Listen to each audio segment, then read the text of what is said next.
जय श्री राम। आइए आरंभ करते हैं 35वें दोहे के।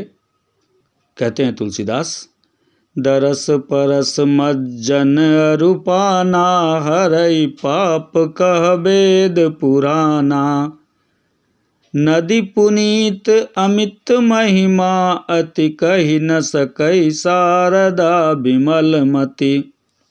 दरस परस मज्जन अरूपाना, किसके बारे में कह रहे हैं तुलसीदास? सरयू नदी के बारे में।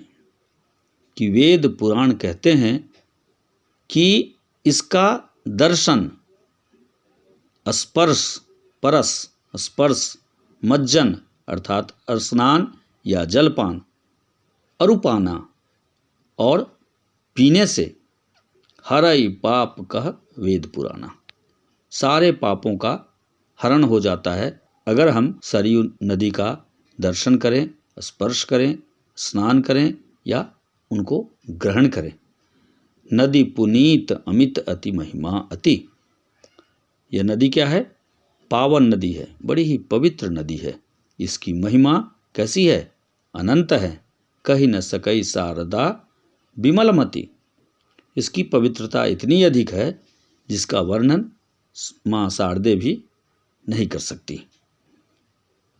राम धाम दापुरी सुहावनि, लोक समस्त विदित अति पावनि। चारि खानि जग जीव अपारा, अवध तजे तनु नहीं संसारा। राम धाम दापुरी सुहावनि, यह राम का धाम जो है यह अत्यंत सुहावना है, सुंदर है, शोभायमान है। परम धाम देने वाला है। परम धाम दापुरी सुहावनी। लोक समस्त विदित अति पावनी, यह समस्त लोकों में प्रसिद्ध और पवित्र है। लोक समस्त विदित अति पावनी। चार खानी जग जीव अपारा। चार कह रहे हैं यहाँ तुलसीदास जी। चार खानी कहने का मतलब है कि जगत में जो जीव हैं वो कितने प्रकार के हैं? 4 प्रकार के हैं। अंडज, स्वेदज, उद्भिज और जरायुज। ये 4 प्रकार के जीव होते हैं संसार में। जो अंडा से जन्म लेता है वो अंडज हैं, जो स्वेदज हैं जो स्वयं से उत्पन्न करते हैं। इसी प्रकार उद्भिज और जरायुज हैं।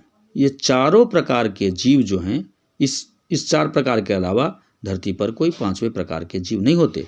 तो 4 खान जग जीव अपारा, ये जो अपार जीवन है धरती पर, अनंत जीवन है धरती पर, यह चारों प्रकार के जीव अवध तजे तनु नहीं संसारा।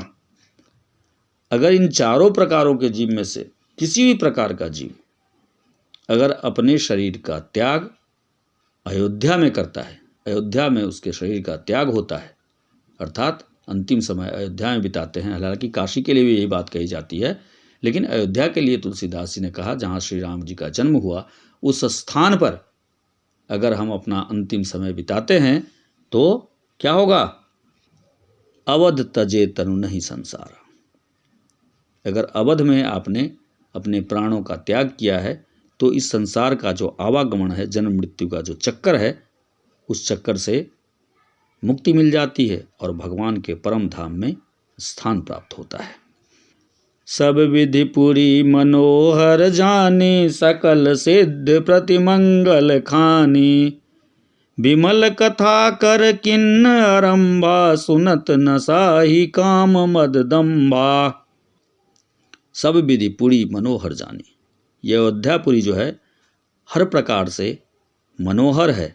सकल सिद्धि प्रतिमंगल खानी, सब सिद्धियों को देने वाली है। सारी सिद्धियां यहाँ प्राप्त हो सकती है, होती है। और कल्याण का तो यह खान ही है। कल्याण का यहाँ खान है। हर प्रकार से आपका कल्याण होगा। विमल कथा कर किन्न आरंभा, इस चीज़ को जानकर समझकर मैं अपनी इस विमल कथा को, सुंदर कथा को आरंभ करता हूँ। सुनहि नसाहि काम मद दंभा, जिसको सुनने से काम, मद, लोभ, मोह, दंभ सब नष्ट हो जाते हैं। रामचरित मानस यही नामा, सुनत श्रवण पाई विश्रामा। मन करि विषय अनल बन जरई, होई सुखी जो एहि सर परई। इसका नाम क्या है जिसकी हम रचना करने जा रहे हैं? इसका नाम है रामचरित मानस। रामचरित मानस यही नामा। इसका नाम है रामचरित मानस। सुनत श्रवण पाई विश्रामा।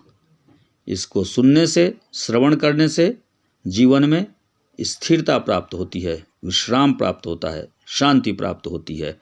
मन कड़ी विषय अनल बनी जरई।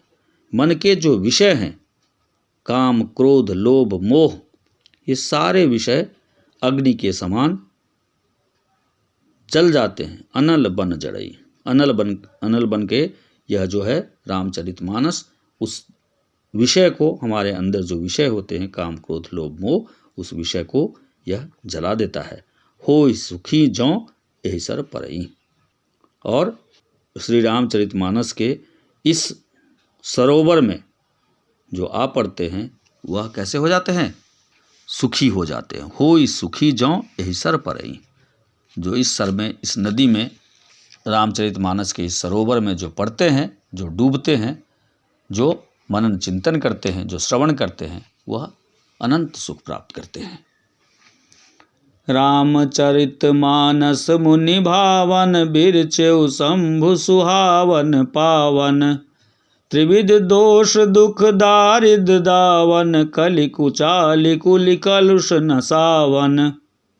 यह रामचरितमानस मुनियों का प्रिय है। मानस मुनि भावन, मुनियों को बहुत अच्छा लगता है, उनका बहुत प्रिय है। विरचेउ शंभु सुहावन पावन।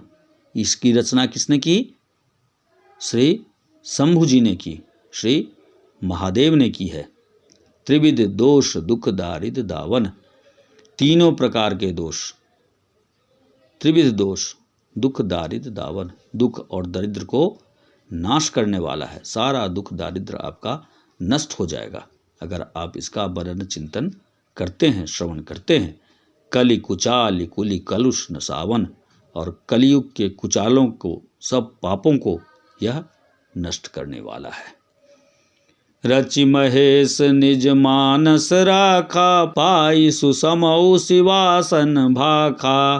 ताते रामचरित मानस बर, धरेउ नाम ही हरि हरि श्रीहर।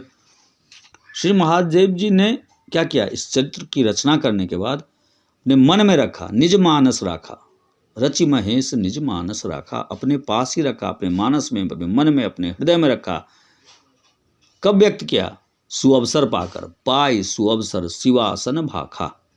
और सुअवसर पाकर अपनी पत्नी माँ पार्वती को सुंदर अवसर पाकर सुनाया। ताते रामचरित मानस बर। और इसी से शिव जी ने इसको अपने हृदय में देखकर प्रसन्न होकर इसका सुंदर नाम क्या रखा? रामचरितमानस। धरेउ नाम ही हेरि हर शिहर। ढूंढकर महादेव ने इसका नाम रामचरितमानस रखा। कहूँ कथा सोई सुखद सुखाई, सादर सुनहु सुजन मन लाई। मैं उसी कथा को, उसी सुंदर कथा को जिसे शिव जी ने माँ पार्वती से कहा था, उसी की सुहावनी कथा को कहता हूँ। हे सज्जनों, आदरपूर्वक मन लगाकर इसे सुनिए। जस मानस जहि विधि भयउ, जग प्रचार जहि हेतु। अब सोई कहूँ प्रसंग सम, सुमिरि उमा वृषकेतु। सियावर राम जय जय राम, मंगल भवन मंगल हारी। द्रवंश दशरथ अजर बिहारी। जस मानस जय विधि भयउ। यह रामचरितमानस जैसा है, जिस प्रकार का बना है और जिस हेतु से, अर्थात जिस कारण से बना है, जगत में इसका प्रचार हुआ, प्रसार हुआ।